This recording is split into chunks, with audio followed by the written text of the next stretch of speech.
hello मु रामचंद्र दास founder CEO और fresh foods and products private limited एवं आपण जदि मनरे किछि बिजनेस आइडियाज प्लान रखिचंती किंतु कोठी कोनोसी ना कोनोसी कारण जोगु जदि आरंभ करि पारि नाहंती आपनको एही वीडियो साहस एवं प्रेरणा जोगै दबो आरंभ करदेवा आपण ड्रीम बिजनेस प्रोजेक्ट आपण जो भी बिजनेस टी को आरंभ करियो मनरे इच्छा करिसंती बा कोन बिजनेस आरंभ करबी कंफ्यूज अछंती तार मुख्य कारण पचारिले आपण किंबा जेकोसी व्यक्ति मुख्य 5-7 टी जिनिस विषय रे आपण को कहिबे फैक्ट्री सेटअप करबा बड़ लोक धनी व्यक्ति काम आमे केमिति आरंभ करिवु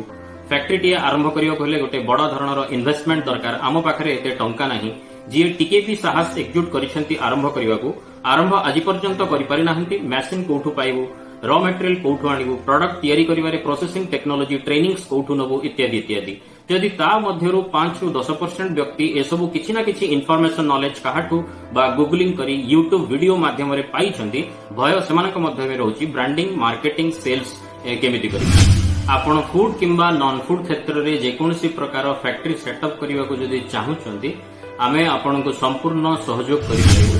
जदि एसबु सपोर्ट सिस्टम आपनको पाखरे अछि नॉलेज इन्फॉर्मेशन भी अच्छी फैक्ट्री टीए सेटअप करिवार मुख्य समस्या इन्वेस्टमेंट पाई टंका कोठु पाइबु टंका पाई बैंक को गले बैंक मना करूची बा लोन अप्रूव सैंक्शन हो नाही किंतु मु कहिबी ए सब बिल्कुल भी नुह आपण गूगल करंतु जदि बैंक ऋण देउ नाही ताहाले हमर जो प्रमुख संस्था गुडी को बैंक गुडी को रहिसंती सेमानक मध्यरु उद्योगी भाई माने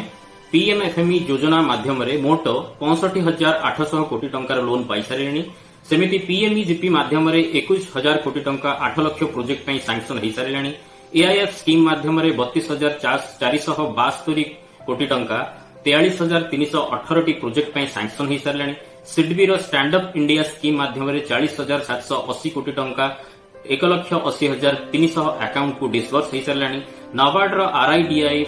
एआईएफ स्टैंड अप इंडिया माध्यम 3,77,086 कोटी टंका सैंक्शन हो सारे पीएमएमवाई जोटा हमर मुद्रा स्कीम ता माध्यम 20 लक्ष 43,000 कोटी टंकार लोन डिसबर्स हो सारे हाँ दर्शक बंधु 20 लक्ष 43,000 कोटी टंकार लोन सैंक्शन हो सारे स्कीम रही जो द्वारा कि एंटरप्रेन्योर माने ऑलरेडी लोन पाई सारी एसबू स्कीम माध्यम माने बैंक लोन पाइले केमिति जदि बैंक लोन देउ नाही समस्या सरकार पाखरे किंबा बैंक रो नाही समस्या सचेतनतार अभाव आम पाखरे रही आम पाखरे से नॉलेज और इन्फॉर्मेशन रो अभाव रही सीजीटीएमएससी स्कीम